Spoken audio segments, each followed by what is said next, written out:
لله رب العالمين وبه نستعين على أمور الدنيا والدين والصلاة والسلام على أشرف الأنبياء والمرسلين سيدنا ومولانا محمد وعلى آله وصحبه أجمعين. قال المصنف الإمام حجة الإسلام أبو حامد محمد بن محمد الغزالي رحمه الله ونفعنا بعلومه في الدارين. وأنت ترى النطفة القذرة كانت معدومة فخلقها خالقها بالأصلاب والترائب ثم أخرجها منها وشكلها فأحسن تشكيلها وقدرها فأحسن تقديرها وتصويرها وقسم أجزاءها المتشابهة إلى أجزاء مختلفة فأحكم العظام في أرجائها وحسن أشكال أعضائها وزين ظاهرها وباطنها ورتب عروقها وأعصابها وجعلها مجرى لغذائها ليكون ذلك سبب بقائها وجعلها سميعة بصيرة عالمة ناطقة وخلق لها الظهر أساسا لبدنها والبطن خاوية لآلة غذائها والرأس جامعا لحواسها ففتح العينين ورتب طبقاتها وأحسن شكلها ولونها وهيئاتها ثم حماها بالأجفان لتسترها وتحفظها وتشكلها وتدفع الأقذى عنها ثم أظهر بمقدار عدسة منها صورة السماوات مع اتساع أكنافها وتباعد أقطارها فهو ينظر إليها إلى آخره.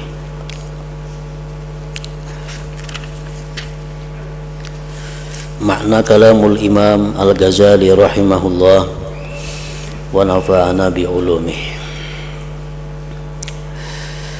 Dan kamu melihat air mani yang kotor itu semula tidak ada.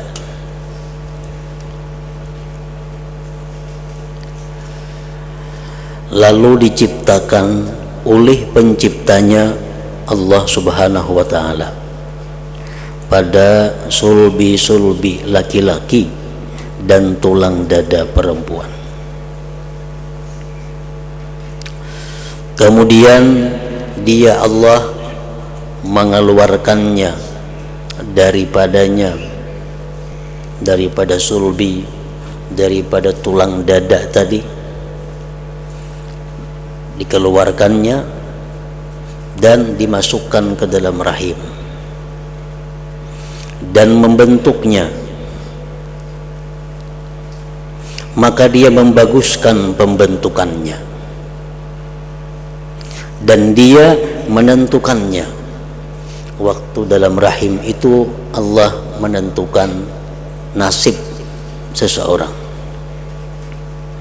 maka Dia membaguskan penentuannya dan pemberian rupanya. Nah, semua kejadian-kejadian itu berada di dalam rahim seorang ibu. Sebagaimana disabdakan oleh Rasulullah sallallahu alaihi wasallam, inna ahadakum yujma'u khalquhu fi batni ummihi arba'ina yawman thumma yakunu 'alaqatan mithla dhalik thumma yakunu mudghatan mithla dhalik thumma yab'atsullahu malakan yu'maru bi arba'i kalimat wa yuqalu lahu uktub amalahu wa rizqahu wa ajalahu wa syaqiyyun aw sa'id thumma yumbahu bihi ruh. Sesungguhnya salah seorang kamu itu dikumpulkan kejadiannya di perut ibunya 40 hari. Di situ dikumpulkan mani daripada laki-laki dan mani perempuan, dikumpulkan di dalam rahim selama 40 hari. Kemudian mani yang dikumpulkan tadi menjadi segumpal darah, itu pun selama 40 hari. Kemudian lagi selama 40 hari menjadi segumpal daging. Nah, pada 40 hari yang ketiga itulah terjadi pembentukan manusia di dalam rahim ibu itu. Pertama-tama yang dibentuk, ada mengatakan pusatnya, ada yang mengatakan hatinya, ada yang mengatakan jantungnya. Nah, sesudah demikian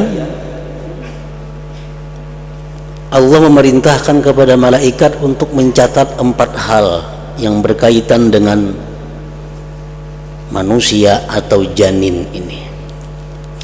Ditentukan di situ amalahu, amalnya. Apakah orang ini nanti di alam dunia amalnya itu fasidun au salihun? Apakah orang ini perbuatannya nantinya rusak atau saleh? Kemudian ditulis lagi warizkahu, rizkinya. Apakah orang ini rizkinya sedikit, banyak, halal atau haram? Wa ajalahu, ditulis lagi ajalnya. Pendekkah umurnya, panjangnya berapa sekian tahun? Wa syaqiyun au sa'id, di situ ditulis ketentuan dia ini orang yang beruntung atau orang yang celaka. Arti beruntung adalah orang ini akan husnul khatimah, celaka artinya su'ul khatimah.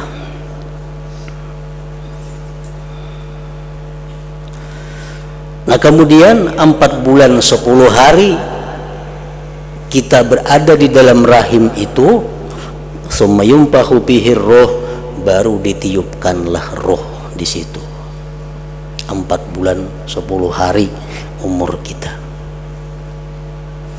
Nah, disinilah ambilannya bahwa seseorang perempuan itu beriddah pada waktu wafat suaminya 4 bulan 10 hari. Itu diperhitungkan bahwa kalau sudah 4 bulan 10 hari itu hilanglah sudah, atau sekada-kadanya tinggal sedikit lagi ada kenangan-kenangan dari perempuan itu terhadap suaminya yang meninggal itu. Karena proses peniupan roh di dalam rahim itu adalah sewaktu janin itu berumur 4 bulan 10 hari tadi.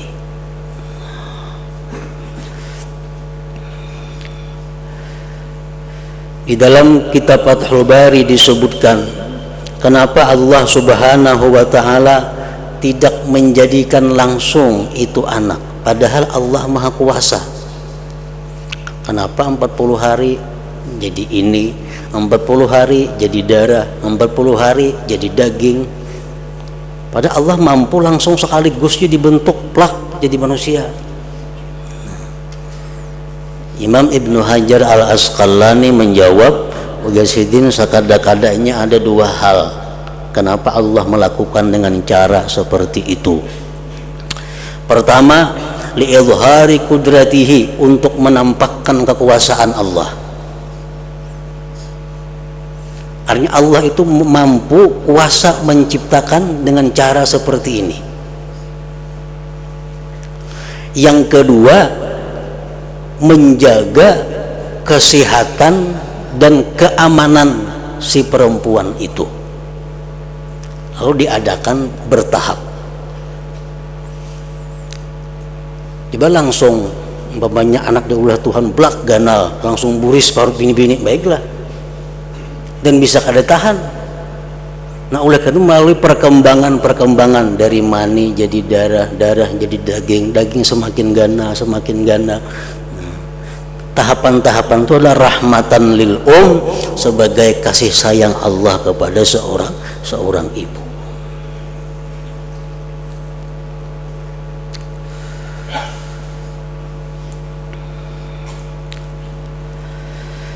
Dan dia Allah membagi bagian-bagiannya yang menyerupai kepada bagian-bagian yang bermacam-macam. Jadi selama 9 bulan 9 hari dalam rahim itu, ini si manusia, ini si janin selalu berkembang. lalu dia Allah membuat tulang-tulang dengan sempurna pada semua arahnya, dan dia Allah membaguskan bentuk anggota-anggotanya, dan dia menghiasi zahirnya dan batinnya, dan dia Allah menyusun urat-uratnya dan urat-urat sarafnya, dan menjadikan jalan bagi makanan agar demikian itu menjadi sebab kekekalannya, dan dia menjadikannya si janin tadi mendengar, melihat, mengerti, lagi berbicara. Dan dia Allah menjadikan baginya punggung sebagai dasar bagi badannya, dan perut yang memuat semua alat makanannya, dan kepala yang menghimpun semua panca inderanya. Maka dia Allah membuka kedua mata dan menyusun lapisan-lapisannya, dan membaguskan bentuknya mata tadi, warnanya dan keadaannya. Kemudian dia Allah menjaga mata dengan kelupak-kelupaknya agar menutupinya dan memeliharanya dan mengkilatkannya dan menolak kotoran-kotoran daripadanya. Jadi kelupuk mata ini berfungsi dua perkara. Secara zahir kelupuk mata ini diciptakan oleh Allah berfungsi untuk menjaga mata daripada yang mengganggu mata. Karena kelupuk matanya secara otomatis ini bakal tutup bila ada hal-hal yang pacang mengganggu mata. Dan juga Allah Subhanahu wa ta'ala menjadikan kelupuk mata itu sebagai penghalang bagi hal-hal yang merusak mata hati. Karena kalau kita melihat sesuatu atau terlihat sesuatu yang diharamkan oleh Allah Subhanahu wa ta'ala, maka ada kelupuk mata yang bisa menutup mata agar kita kadang melihat yang diharamkan Allah itu. Dalam hadis kudusi Allah berfirman, ya bana Adam wa inna za'aka basaruka bima haramtu alaika faqad a'antuka alaihi bitabqain fa'atbik. Jadi Tuhan, wahai manusia, jika mendesak akan engkau penglihatan engkau pada sesuatu yang aku haramkan atas engkau. Kenapa mata kita terlihat yang diharamkan Allah? Aku ya Tuhan sudah memberi engkau pertolongan dengan dua kelupuk mata. Fa'atbik, tutupkan kelupuk mata itu. Nah, jadi artinya kalau ada alasan kita di sisi Allah melihat yang haram itu, ulun tak lihat pang ya Allah kada kawa. Kenapa? Allah sudah memberi kelupuk mata. Fa'atbik, tutup ya Tuhan. Jadi fungsi kelupuk mata untuk kesehatan mata yang zahir dan keselamatan mata yang batin, yaitu mata hati.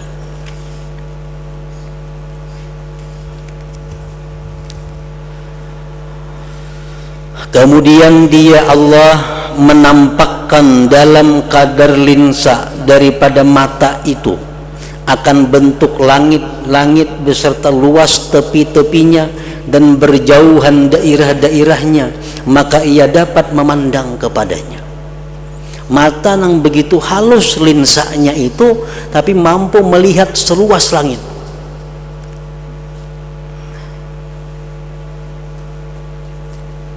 Nah, itulah keajaiban daripada ciptaan Allah Subhanahu wa ta'ala tentang mata tadi.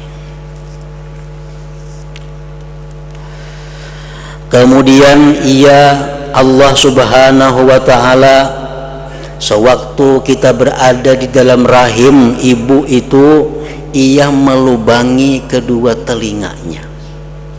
Allah yang melubangi itu dan menitipkan pada kedua telinga itu akan air yang pahit.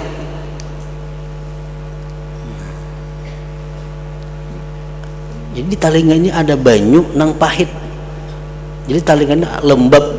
Dalam telinga itu adalah lembab, ada mengandung air yang sangat pahit. Apa gunanya air yang sangat pahit di dalam telinga itu? Agar menjaga pendengarannya dan menolak binatang-binatang kecil daripadanya.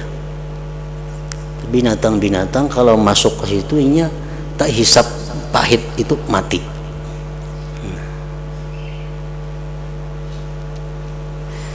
Dan dia Allah mendindinginya dengan daun telinga agar dapat menghimpun suara, lalu mengirimkannya kepada lubang telinga, dan agar merasakan binatang-binatang kecil merayap kepadanya dan menjadikan kepadanya ada pemiringan dan pembingkukan, agar banyaklah gerakan sesuatu yang merayap padanya dan panjang jalannya. Maka pemiliknya terbangun dari tidurnya apabila binatang menuju kepadanya di waktu tidur. Ini fungsinya daun telinga. Pertama untuk menangkap suara, lalu mengirim ke lubang telinga. Yang kedua, fungsi daun telinga adalah menjaga kalau ada binatang hendak masuk ke situ, kita sudah merasa ini ada binatang. Bahkan telinga berlubang-lubang kayak gunung, kayak jurang ada, supaya binatang itu lambat jalannya menuju lubang itu. Jadi kalau kita guring ada sampat kita bangun. Nah, maka pemiliknya terbangun dari tidurnya apabila binatang menuju kepadanya di waktu tidur. Nah, makanya kita kadang-kadang orang nggak masukkan samut dalam telinga. Kenapa? Sudah dijaga dengan sedemikian rupa oleh Allah Subhanahu wa Ta'ala melalui alat-alat yang diciptakannya pada manusia itu. Dan setiap alat-alat manusia yang diciptakan Allah itu pasti mengandung dua hal, linnaf'i wal jamal. Kata Imam Ghazali dalam kitab Hikmatullah bil Makhlukat. Setiap alat yang ada di tubuh manusia yang zahir ini, yang diciptakan Allah, pasti mengandung dua hal. Pertama, linnaf'i wal jamal, untuk memberikan manfaat dan keilukan. Macam daun telinga bermanfaat untuk menjaga binatang, satu, dan keilukan. Coba kada bertelinga, baiklah manusia.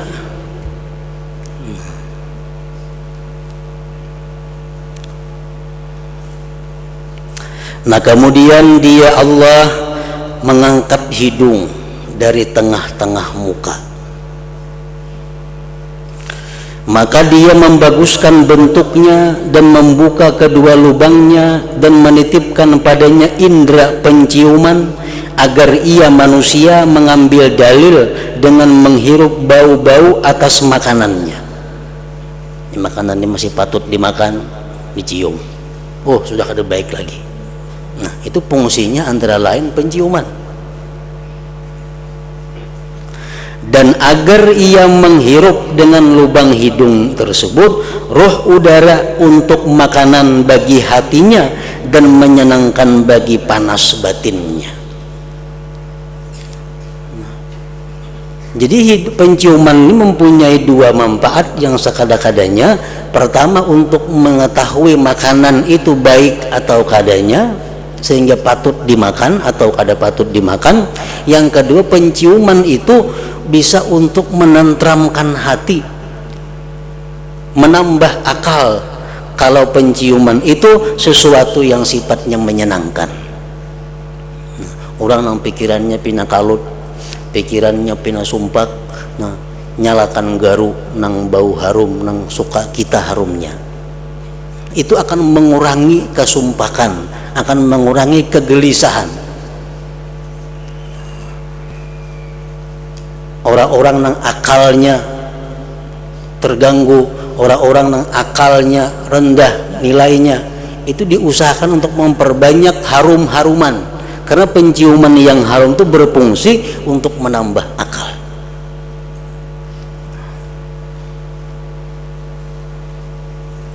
Coba kan kita pikiran sudah kalut, masalah sudah banyak, masuk kamar bau hapak bertambah.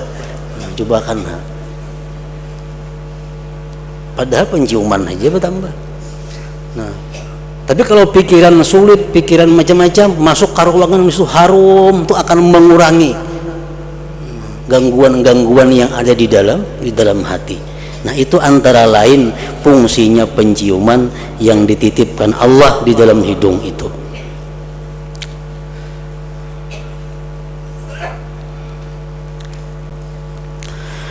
Dan Dia Allah membuka mulut dan menitipkan kepadanya lisan yang berbicara. Itu pun waktu kita berada di dalam rahim tadi. Dan yang menterjemahkan dan yang menzahirkan dari apa yang di dalam hati.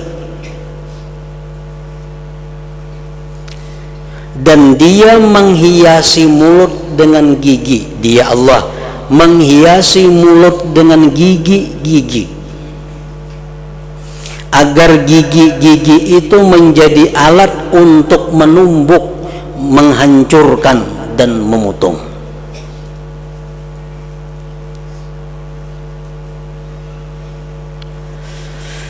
Maka Dia Allah menguatkan dasar-dasarnya gigi dan menajamkan kepalanya dan memutihkan warnanya dan menyusun barisan-barisannya dengan sama ujung-ujungnya yang teratur susunannya, seolah-olah gigi itu adalah mutiara yang tersusun.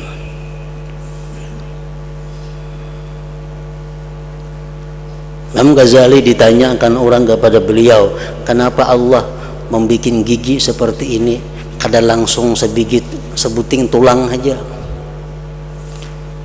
Jika kada bebigi-bigi itu bigi sekaligus ya prak. Nah itu. Imam Ghazali menjawab itu mempunyai hikmah yang sangat banyak.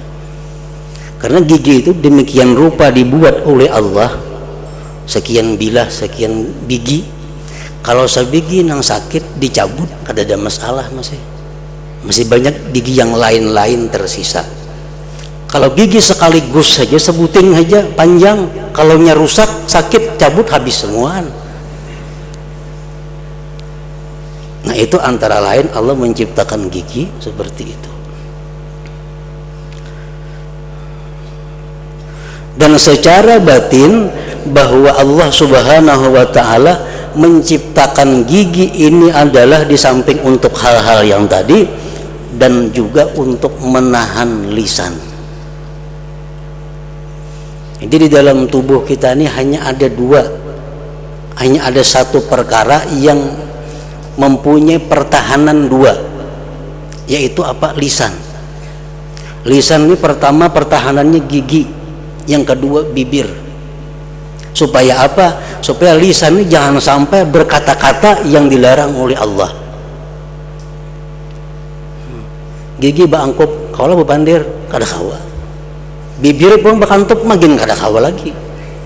Nah jadi Allah mempertahankan lisan ini letaknya di belakang gigi dan bibir, yang isyaratnya apa? Agar manusia itu benar-benar menjaga lisannya.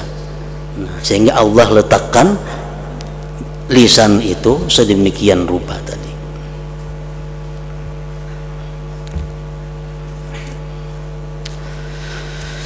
Dan Dia Allah menciptakan dua bibir dan membaguskan warnanya dan bentuknya agar bersesuaian atas mulut.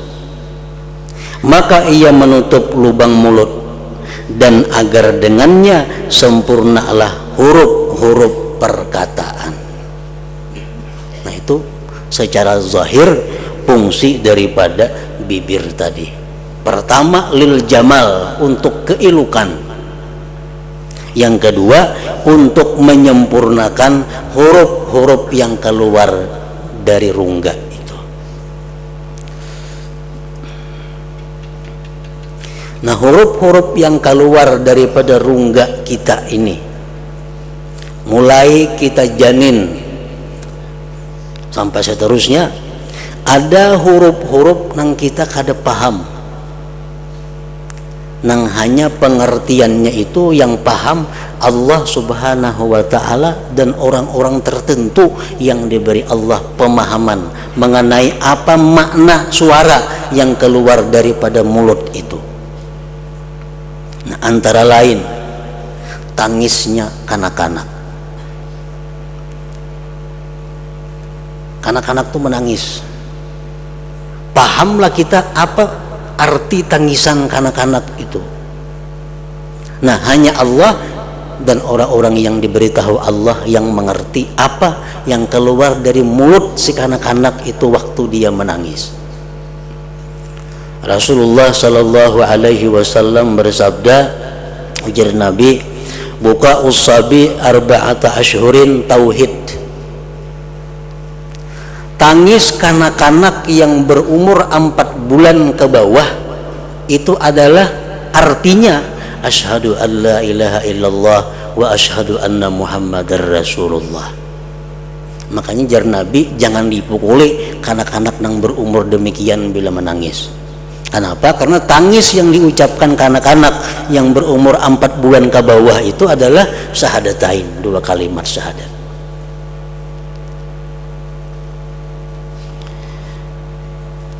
Nah, wa arba'ata ashhurin, 4 bulan kedua, mulai 4 bulan umurnya 5 bulan, 6 bulan, 7 bulan si anak-anak ini yang menangis.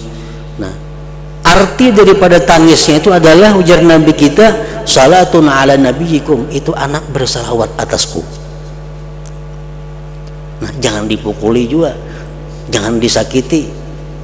Bila kanak-kanak yang berumur sedemikian itu 4-8 bulan tadi bila menangis, karena tangisnya itu adalah ucapan salawat atas Nabi kita sallallahu alaihi wasallam. Nah, wa arba'ata ashhurin, dan 4 bulan berikutnya tangis kanak-kanak tadi istighfarun liwalidai, dia memintakan ampun kepada kedua orang tuanya. Nah, jadi suara tangis yang keluar dari mulut anak-anak itu artinya, maknanya hanya diketahui oleh Allah Subhanahu wa ta'ala.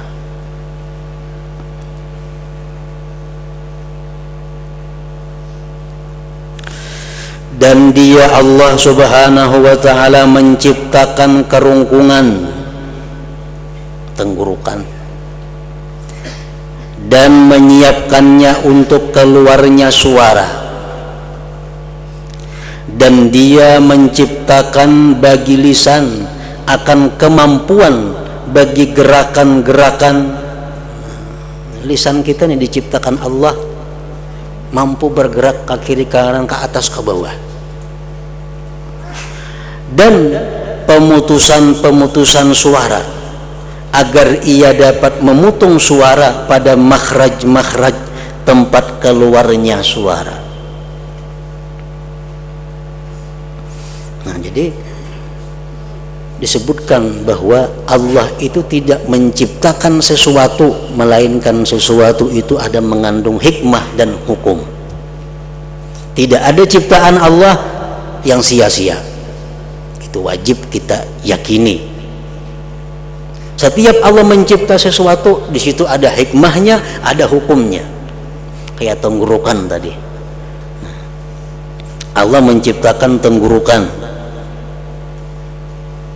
Apa fungsinya tenggorokan itu? Untuk menyiapkan keluarnya suara. Salah satu hikmahnya itu. Hukumnya apa? Banyak hukum yang berkaitan dengan tenggorokan, baik hukum fikih atau hukum lainnya. Hukum fikih contohnya, nah, kita minum, kita makan, kalau belum lewat tenggorokan kada batal puasa. Jadi perbedaannya, batasannya tenggorokan itu diciptakan oleh Allah sebagai batas puasa batal kadanya. Yang kedua, di situ ada hukum lagi, bahwa apabila roh sampai tenggorokan maka tobat seorang hamba kada akan diterima Allah. Nah, itu masalah tenggorokan.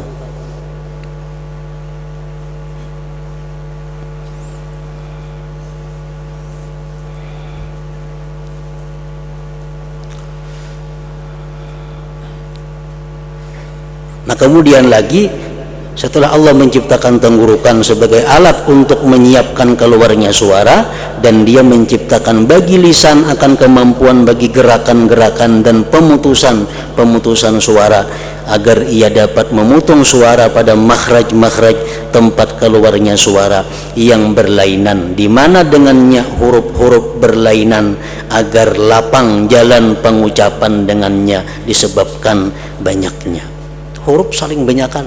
Nah untuk mengeluarkan huruf ini itu lisan yang bermain. Kemudian dia Allah menciptakan kerungkungan yang bermacam-macam bentuknya. Nah kerungkungannya Allah ciptakan kada sama.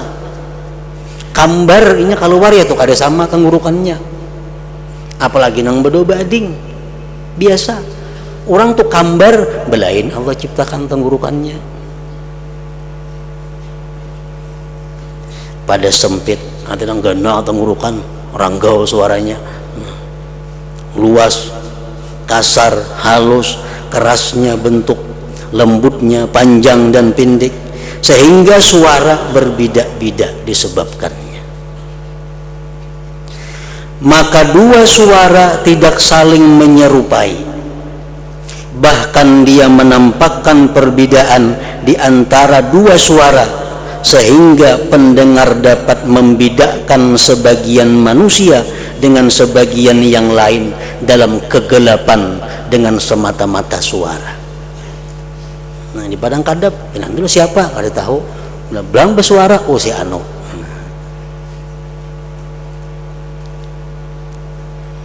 Itulah keajaiban daripada ciptaan Allah Subhanahu wa ta'ala.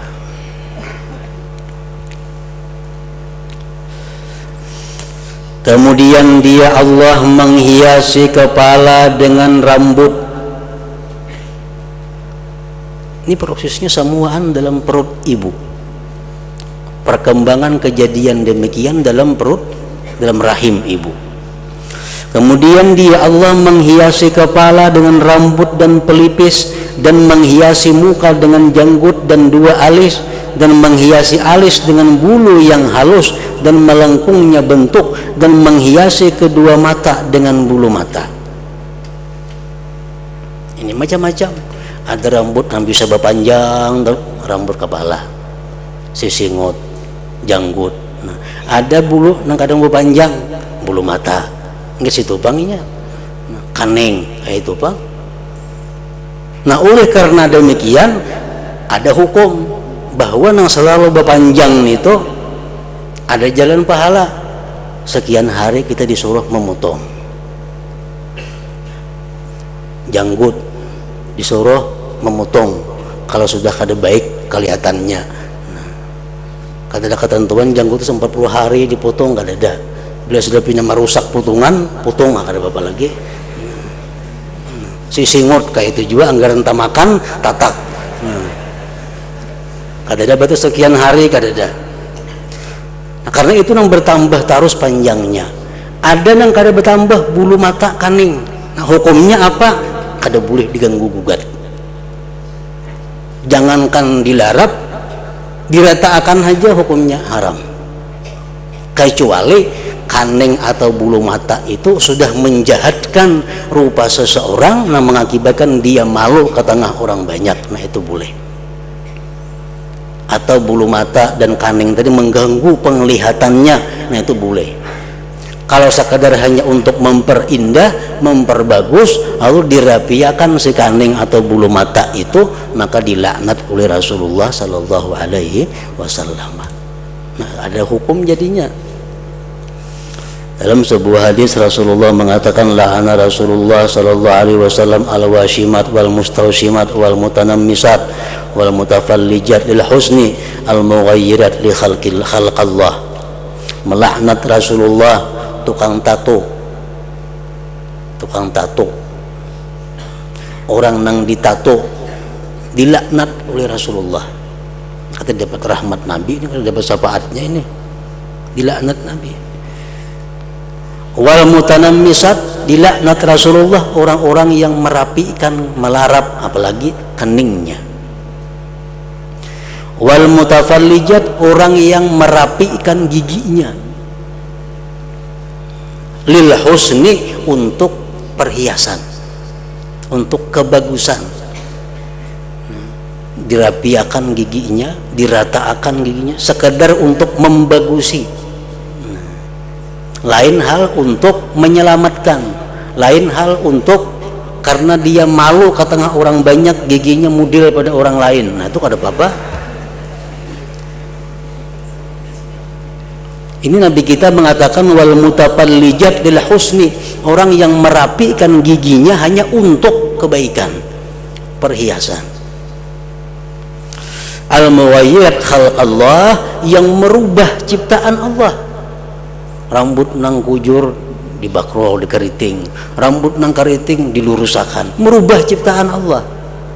Nah dilaknat oleh Rasulullah sallallahu alaihi wasallam.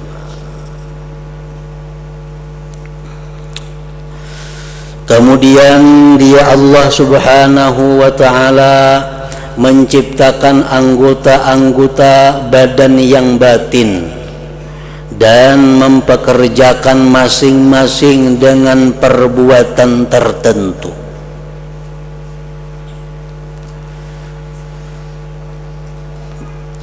Kalau anggota yang zahir, kelopak mata, tangan, batis, jari-jari misalnya, itu Allah memberikan kita kesempatan untuk menguasai. Kita nak bergerak, diam. Tapi kalau urusan perkara yang di dalam batin kita, dalam awak kita, itu Allah kadang memberi kesempatan kepada kita untuk mengatur. Kalau kita mengistirahatkan jantung, kada kawa.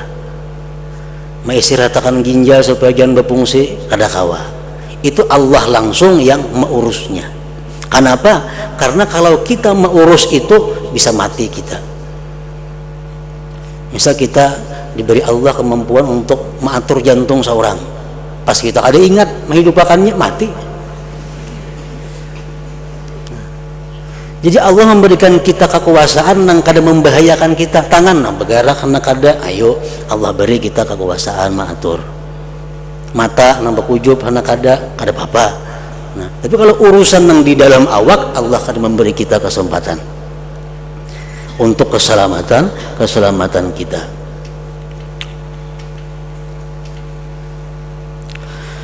Maka dia Allah mempekerjakan perut besar untuk memasak makanan. Perut besar mengelola makanan. Jantung untuk merubah makanan menjadi darah. Jadi jantung ini bergerak, perut besar itu bergerak, nah, untuk menghancurkan makanan. Dan limpa, empedu dan buah pinggang untuk melayani jantung, menyuplai ke jantung bahan-bahan yang diperlukan oleh jantung. Maka limpa melayani jantung dengan menarik yang hitam daripadanya, dan empedu melayaninya dengan menarik yang kuning daripadanya, dan buah pinggang dengan menarik air daripadanya. Makanya orang yang gagal ginjal kada boleh banyak minum banyu, bangkak jantungnya itu, karena ginjal yang menarik banyu itu kada berfungsi. Kemudian dia mengeluarkannya ginjal tadi pada jalan lubang air kencing, dan urat-urat melayani jantung pada menyampaikan darah ke seluruh sisi-sisi badan manusia.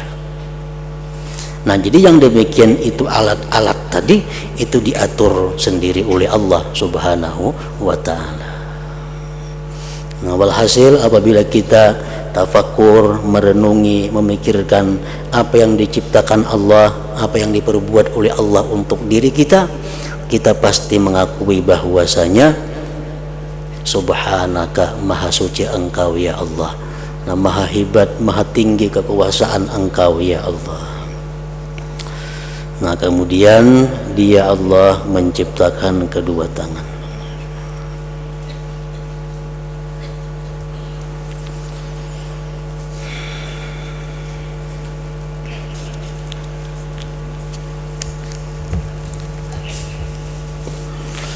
Afdal dzikri fa'lam annahu la ilaha illallah Muhammadur Rasulullah la ilaha illallah Muhammadur Rasulullah la ilaha illallah Muhammadur Rasulullah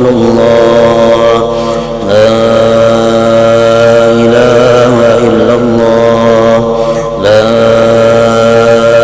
ilaha illallah la ilaha illallah la ilaha illallah la ilaha illallah Allahu Allah Allahu Allah Allahu Allah Allahu Allah Allahu Allah Allahu Allah Allahu Allah Allahu Allah Allahu Allah Allahu Allah Allahu Allah Allahu Allah la ilaha illallah Muhammadur Rasul